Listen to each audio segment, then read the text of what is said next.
So we have that one new case in Queensland, someone in hotel quarantine. Now we've had one case associated with this growing cluster in the Northern Beaches who was here on the 16th and 17th of December. And please, anyone who was in the Glen Hotel on the 16th of December, could you please come forward and get tested? 560 people have so far, but we're not sure that everyone has come forward. That is critical. It's critical for you as an individual, but it's also critical for your family members and for the community. That's very important.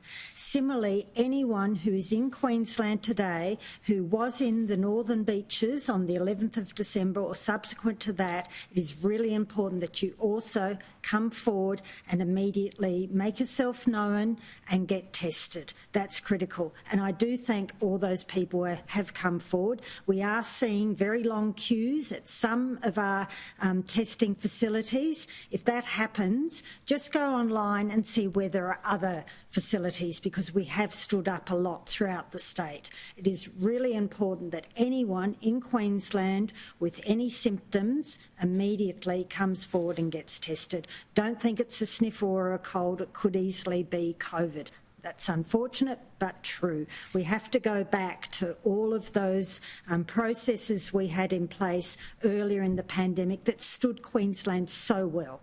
We've got through this before. I'm positive we'll get through it again because people know what to do. Now's the time to go and put all of that back in place. And please, whenever you go anywhere, and they need you to give your details, could you please make sure you give them?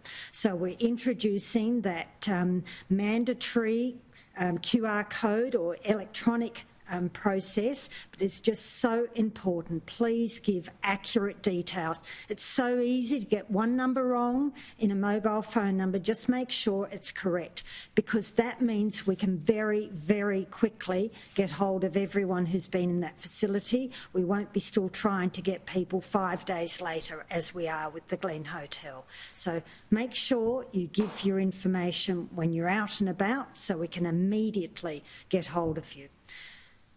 Now, happy to take any questions. Over the weekend you mentioned those positive sewage test results. Yes. How soon, we've got 4,000 people tested overnight. I'm sure you'd like to see more people tested to be sure that there isn't undetected active COVID. What kind of testing levels are you hoping for, and what sort of time frame do you think before we see positive tests if there is undetected COVID in those locations? There's a lot of questions and a lot of hypotheticals there. Right, sewage testing just gives us an idea. It doesn't give us absolutes. So it says that there is virus detected in that sewage area. We don't know whether that's fresh virus, a new case, or a case that's still developing, or whether it's an old case that's still shedding. My concern is that we've not seen 4 areas simultaneously test positive like that before, and we do know that there are people who've previously been in the Northern Beaches that are in those areas. That's why they're concerning. But we can't link the two exactly. It just alerts us that those areas were negative and now they're positive, so something's happened. So really it's about anyone in those areas coming forward if they've got any symptoms, or anyone who's been in the Northern Beaches 11th of December onwards comes forward and gets tested. So there's not a direct link, but it is saying there's potentially a problem.